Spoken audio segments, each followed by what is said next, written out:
if you remember guys, we have discussed that these are conventional metals, and when we say that these are conventional metals, it means they are hard metals, and we have discussed this, that they have high density, they have high density, they have high melting and boiling point. कोई एक बच्चा read करेगा last class में जो points हमने cover किए थे transition metals में? जी बेटा, कोई एक बच्चा रीड करो वो पॉइंट्स हमने लास्ट क्लास में कवर किए थे. Sir okay. Hard and brittle, Okay. high density values, and high melting and boiling point. Okay. ठीक है. Good conductors of heat and electricity. Good conductors of heat and electricity.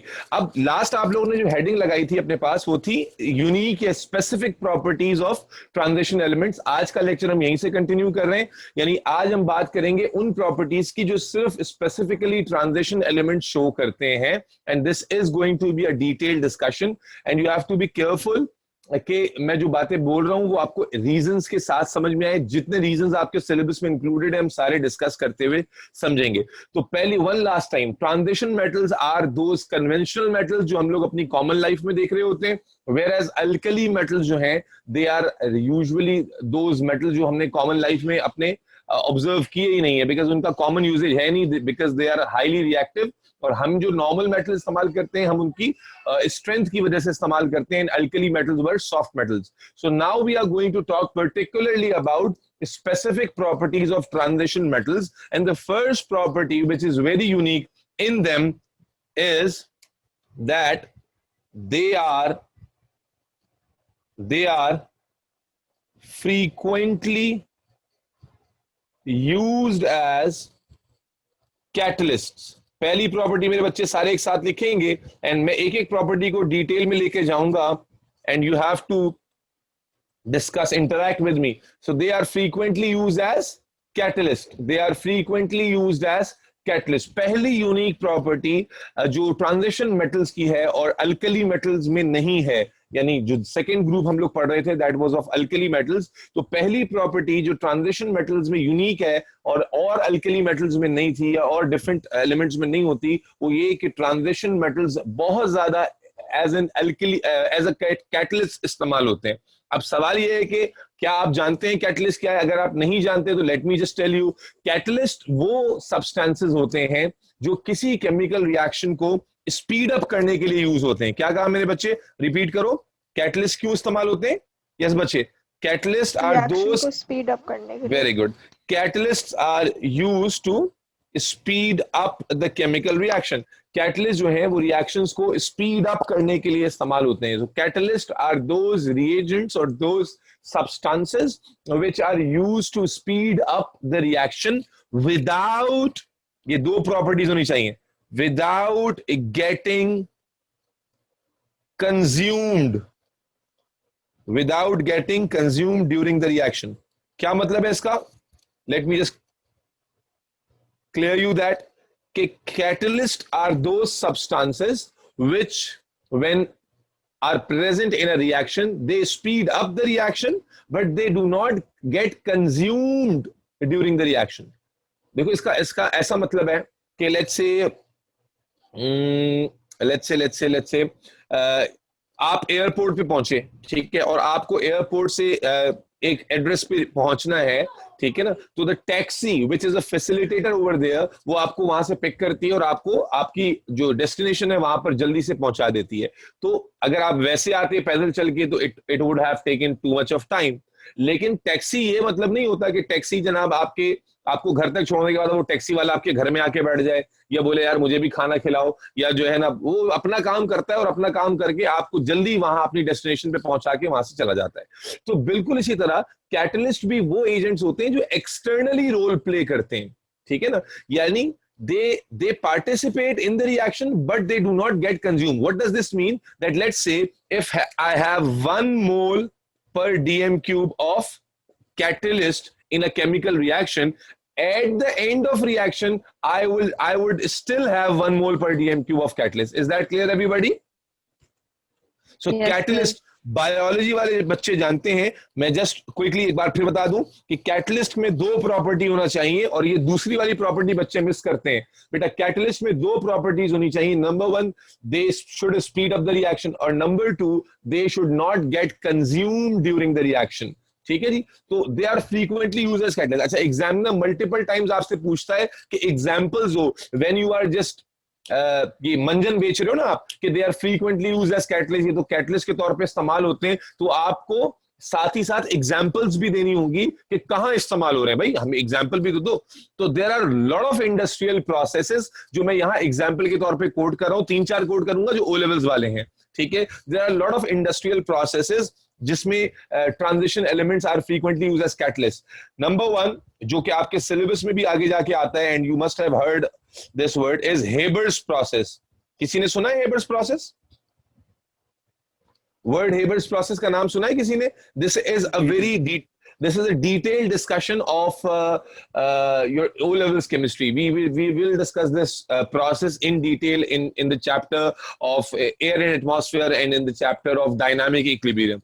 So for now, Haber's process is an industrial method. बेटा समझ में नहीं आएगा, रोकना है। Haber's process, ये मैं एग्जांपल दे रहा हूं कि जो ट्रांजिशन मेटल्स हैं वो कहां कहां यूज होते हैं। तो पहला एग्जांपल क्या है Haber's process में, कि Haber's process which is basically, अगर I just write down the main core step of this process, Haber's process is an industrial method in which we manufacture what?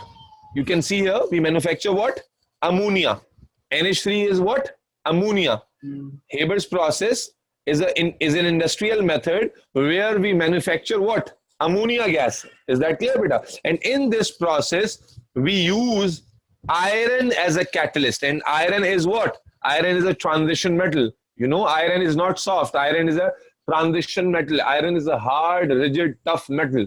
So iron is used as catalyst in Haber's process. So when you say, I'm trying to elaborate each property, क्योंकि देखो आप गलती क्या करते हो, when student is asked to write two specific properties only, तो वो क्या करता है, सिर्फ 2 specific properties लिख देता है, और खास तौर पे जब वो लिखता है as a catalyst वाली, तो वो उसके अंदर example कोट नहीं करता। अच्छा, multiple times ऐसा भी हुआ है कि examiner only ask you के examiner informs you that transition elements are used as catalyst, give some of the examples of their usages as a catalyst. तो अब वहां पर क्या हुआ कि आपने तो रट्टा मारा हुआ था कि they are frequently used as catalyst, तो जब एग्जांपल की बारी आई तो आपको एग्जांपल याद नहीं आ रही। तो Haber's process, it is an industrial method where ammonia gas is manufactured and iron is used as a catalyst in this process. Is everybody clear now about the first example?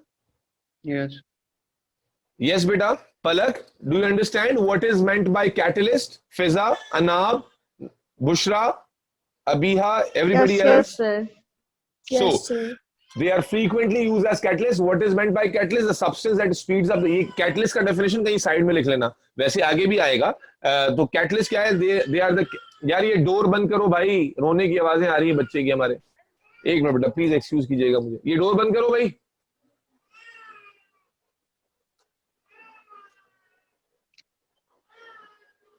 शुक्रिया। So, catalysts are those chemical agents or substances which speed up the chemical reaction without getting consumed. These are the 2 keywords you should use.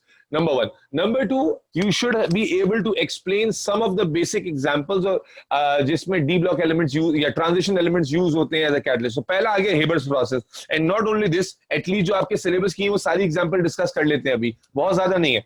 Second example is of contact process. Which process बच्चों? It is of contact process. ठीक है जी? And again, it is an industrial method, and this is an industrial method to prepare sulfuric acid. कौन सा method है? इसमें क्या बना रहे होते हैं हम लोग? Sulfuric acid. Sulfuric acid is what? H2SO4. It is an industrial method to manufacture sulfuric acid, and during this process, there is one important step, which is SO2 plus O2 gives SO3. देखो Contact process is the process during which what is manufactured? H2SO4. And in the manufacture of H2SO4, there is an important stage which is this one, जो मैंने यहाँ लिखा है, उसका reaction.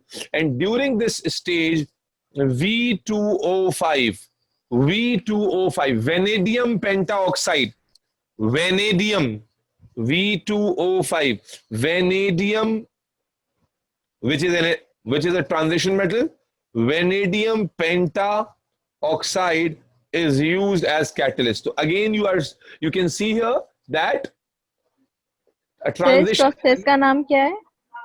It's contact process. Contact, CONTACT. वो light की reflection की वजह से थोड़ा सा शायद आपको नजर ना आ रहा हो. Contact process, and it is an industrial method to manufacture what, बेटा?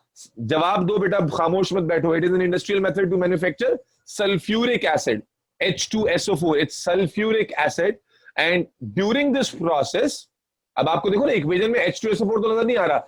इस प्रोसेस के दरमियान में there is a very significant step in which sulfur dioxide, which is SO2, combines with O2 to form SO3, which is sulfur trioxide. And in this step, we use V2O5 as a catalyst. So again, vanadium is an example of transition metal. तो vanadium भी transition metal है. तो आप second example देख रहे हो जहां पर आपको transition element as a catalyst नजर आ रहा है. Are we all clear, guys? Yes, sir. Sir, just one question. This is 2SO2, right? Yes. 2 is for the balancing. This is SO2, but Zaire, in order to balance equation, I have put it here 2. G Fiza, Abiha, everybody else. Yes, sir. Are you all clear, बच्चे? वजीउद्दीन है हमारे साथ. वजीउद्दीन, शाइमान, समीर हमारे साथ हो class में. मेरे बच्चों इतने खामोश बैठोगे तो मैं बड़ा मुश्किल हो जाएगा कि मैं आप लोगों को नाम देकर बात. जी सर हैं इधर. जी thank you so much. Because पर मुझे पता है ना तुम लोग बहुत ही ज्यादा बस चाय का टाइम हो रहा है शाम की तो कोई पता चला नहीं ना सर. अनाब को सब पता है. अनाब ये तुम तो बड़ी खुश होगी. आप तारीफ कम करते हैं. मैंने कहा हम खुद कर लें तारीफ. मैं किसकी तारीफ करूं, आप लोगों की या लड़कों की? सर जो दिल से तारीफ निकले. अब लड़कों के लिए नहीं निकलती तो लड़कियों के लिए करना है. हाय. अच्छा जी, अनाब को ना इस क्लास का लड़कियों का गैंग लीडर बना देना चाहिए हमने. तुम एक काम क्यों नहीं करती हो, तुम जो है वो वाकई यहाँ गैंग लीडर. हाँ जी, क्या कह रहे हैं?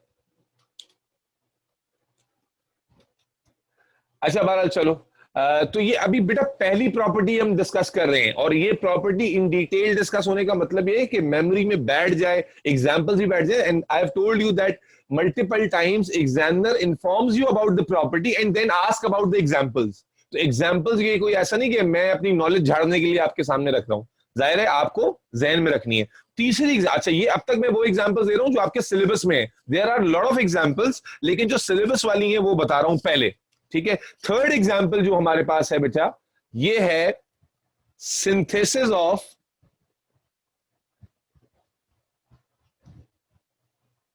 मार्जरीन. Synthesis of margarine. और सिंथेसिस ऑफ मार्जरीन के अंदर होता क्या है? Basically we take unsaturated fat and we allow it to react with hydrogen, and this reaction results in the conversion of unsaturated fat into margarine. Unsaturated fat का structure बहुत बड़ा होता है, तो structure is not included in your syllabus, obviously. So the third example where transition metal is going to be used as a catalyst is this, where unsaturated fat is treated with hydrogen gas, and the catalyst which we use here is either nickel or platinum, PT, or palladium, PD. Nickel, platinum, or palladium. All three of them are transition metals. Nickel, platinum, or palladium. Nickel, I should write it here. Nickel and platinum and palladium. All of them are transition metals. ठीक है जी. तो मैंने तीन जो है ना industrial examples आपके सामने रखी हैं, और तीनों के अंदर हम देख रहे हैं कि transition elements are used as catalyst.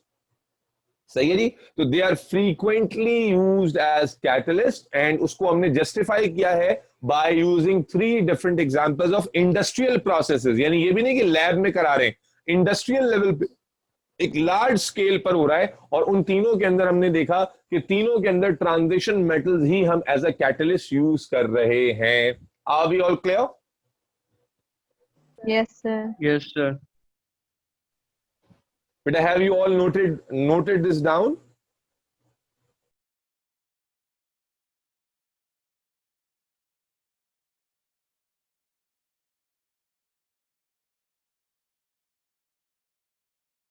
So, just I want to raise one. Acha, should I rub this?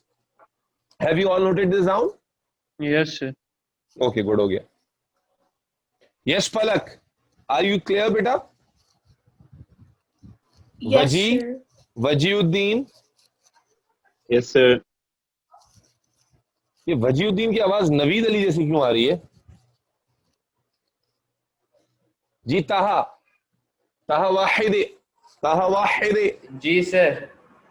क्या जी सर? समझ में आया मेरे बहुत भाया? सर, समझ में आया। क्या बात है। अच्छा, अब एक सवाल है जो यूजुअली ऐसा होता है कि जब हम लोग डिस्कस कर रहे होते हैं तो अनाब के जहन में आ जाता है, बट आज पता नहीं क्यों नहीं आया, अनाब को नजर लग गई है शायद। वो सवाल ये हो सकता था कि आप ये पूछें कि why they are used as catalyst, है ना? There could be this question कि भाई they are used as catalyst, ये तो इनकी प्रॉपर्टी है, लेकिन जब हम ये कह रहे हैं कि यही कैटलिस्ट के तौर पर इस्तेमाल हो रहे होते हैं, तो is there a particular reason जिसकी वजह से एक कैटलिस्ट के तौर पे यूज होते हैं? तो there is a definite reason. Actually there are 3 reasons, but out of those 3 I can not tell you 2 of them, I can only tell you 1 of them. Why? दो जो रीजंस हैं वो नहीं बता सकते, बिकॉज वो थोड़े से टिपिकल है, and that is not the discussion of O levels. फिर भी मैं उसमें से एक जो है ना थोड़ा आसान करके आपके सामने रख देता हूं ताकि आपको बात अंदाजा हो जाए. You will learn it in your A levels chemistry about, because आपका transition metal का structure वगैरह आप लोग पढ़ नहीं रहे हैं, we are just studying properties. तो इसलिए there is a definite reason that why they are ideal to be used as catalyst. So I will be telling you 1.5 reason exactly. सही है? The reason that when you are asked this question that why they are used as catalyst, एक तो हमारे बच्चे वैसे तो English में फरफर होते हैं, बट एग्जामिनर जब इंग्लिश में लिखता है कि भाई why they are used as catalyst, पता है मोस्ट ऑफ द बच्चे आंसर क्या लिख देते हैं? They are frequently used as catalyst, for example Haber's process, contact process and synthesis of margarine. ओ भाई, जब वो पूछ रहा है why they are used as catalyst, तो उसमें ये कहां लिखा हुआ है कि एग्जांपल देनी है? ये कहां लिखा हुआ है कि उसी प्रॉपर्टी को? इसमें तो पूछा गया है कि क्यों यूज हो रही है. तो बेटा in that scenario you have to tell the reason, and the reason in your syllabus और the reason which you can give to the examiner is that we have discuss up now that ये उसी point की continuation है बेटा, कि we already know that these metals are have high melting points, है ना?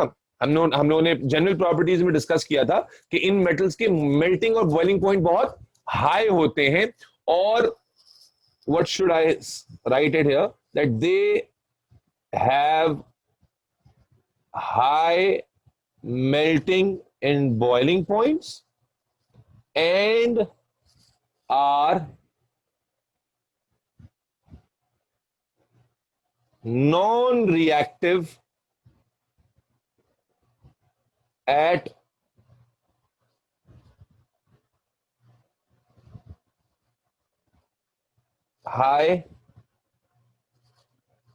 even high temperatures.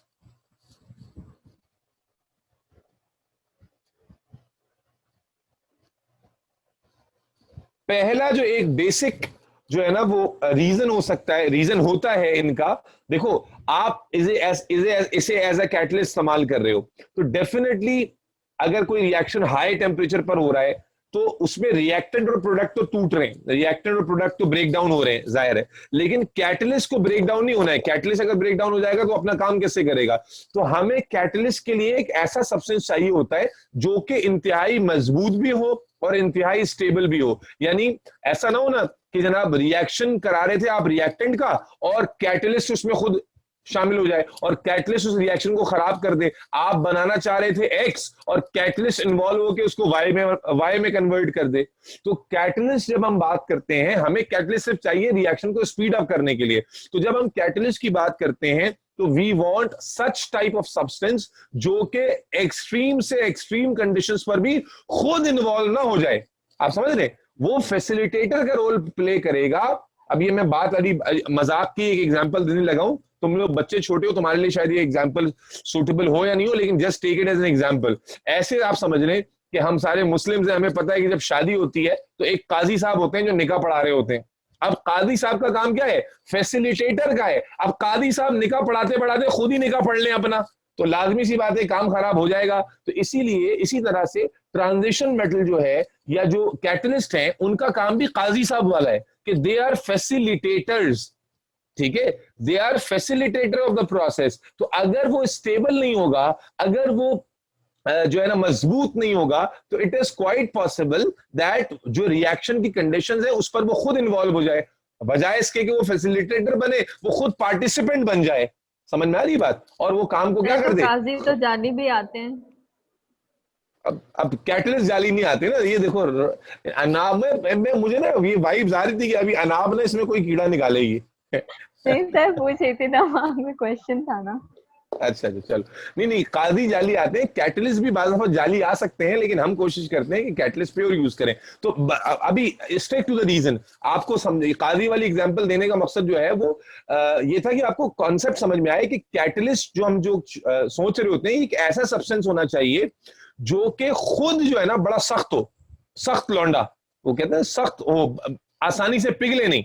तो बिल्कुल ऐसा सब्सटेंस कैटलिस्ट के लिए आइडियल होता है। And we know that they are high, they have high melting and boiling point and they are non reactive. अगर आप सोचो अल्कली मेटल हम इस्तेमाल कर लेते हैं इसकी जगह, अब जो सोचो जरा अल्कली मेटल हम यूज कर लेते, तो अल्कली मेटल के बारे में वजीउद्दीन हम लोग क्या पढ़ के आए कि they are highly reactive, yes और no? And if they are highly reactive तो किसी भी रिएक्शन कंडीशन के अंदर वो खुद इन्वॉल्व हो जाते हैं रादर देन कि वो रिएक्शन को फैसिलिटेट करें। माइक बंद करो अपना भाई, किसकी आवाज आ रही? ठीक है जी, तो बात समझ में सबको आ गई कि one of the basic reason out of 3 that they are used as catalyst is that they have high melting and boiling point, that they are very stable, they are non-reactive even at high temperatures, therefore they are ideal to be used as catalyst. Yes or no? Is everybody clear? Ji Fiza? Yes sir. Yes, sir. Okay, there is one other reason. ये मैं थोड़ा simplify करके बता रहा हूँ ये मैं लेकिन उम्मीद है समझ में आ जाएगा तुम लोगों को। फॉर एग्जाम्पल एक रिएक्टेंट है और इस रिएक्टेंट को कन्वर्ट होना है प्रोडक्ट में, ठीक है ना? अब लेट्स से कि रिएक्शन विदाउट कैटलिस्ट हो रहा है। क्या हो रहा है? Without catalyst. तो अगर रिएक्टेंट स्टेबल होगा, अगर रिएक्टेंट क्या हो, बोलते जाओ यार तुम लोग, सब मैं ही बोले जा रहा हूं। रिएक्टेंट क्या हो? स्टेबल हो। तो मेरे बच्चे पलक जरा दिमाग लगाना, अगर है तो कि स्टेबल अगर कोई चीज है, कोई चीज ऑलरेडी स्टेबल है, तो ऑब्वियसली वो फौरन से तेजी से रिएक्ट नहीं करेगी। अगर आपका पेट भर चुका है तो आप फौरन से खाने की तरफ नहीं लपकोगे, because you are stable. The basic principle is कि जो चीज जितनी अनस्टेबल होती है उतना तेजी से रिएक्ट करती है। Is that clear Palak? Yes sir. So अब होता क्या है वजीउद्दीन ताहा, कि अगर नॉर्मल रिएक्शन हो रहा है और रिएक्टेंट स्टेबल है, तो स्टेबल रिएक्टेंट बहुत आराम से कन्वर्ट होता है किसमें? प्रोडक्ट में। आप समझ गए? तो अब यहां पर आप जब कैटलिस्ट इंट्रोड्यूस करते हो, जब इस रिएक्शन में आपने क्या इंट्रोड्यूस किया? कैटलिस्ट। वो क्या करता है कि वो रिएक्टेंट को अनस्टेबलाइज कर देता है। कैटलिस्ट क्या करता है? ये ऐसा ही है कि आपको किसी ने जनाब तवे पे खड़ा कर दिया और तवे पे खड़ा करके नीचे से चूल्हा जला दिया, तो अब आप जो कथक परफॉर्म करेंगे ना, स्टेबल नहीं रह सकेंगे। जो कथक परफॉर्म आप करेंगे और माइकल जैक्सन की रूह भी कांप जाएगी कब्र के अंदर, जो आपने डांस मूव परफॉर्म करने एक जलते हुए तवे के ऊपर।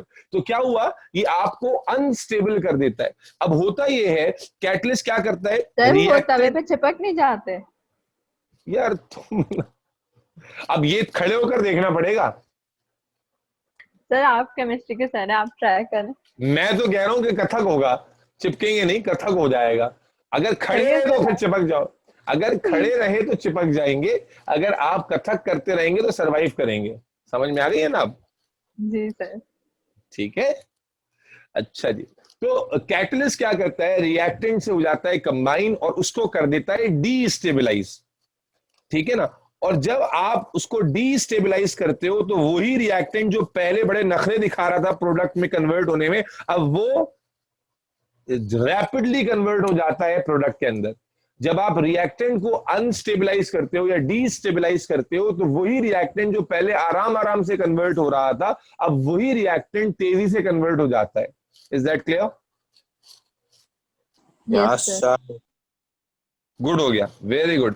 ठीक है जी, तो ये दो रीजंस हो गए। Let me just repeat one last time. ये पहली प्रॉपर्टी एंड कर रहा हूं मैं कि they have high melting and boiling point and therefore they can remain stable at higher temperatures, therefore they are ideal to be used as catalyst. Secondly, they destabilize the reactant and thus now reactant can convert rapidly into product because we know कि जब तक वो stable रहेगा तब तक उसका conversion slow होगा। तो ये दोनों बातें आप कर लें नोट, और उसके बाद हम चलते हैं नेक्स्ट प्रॉपर्टी की तरफ।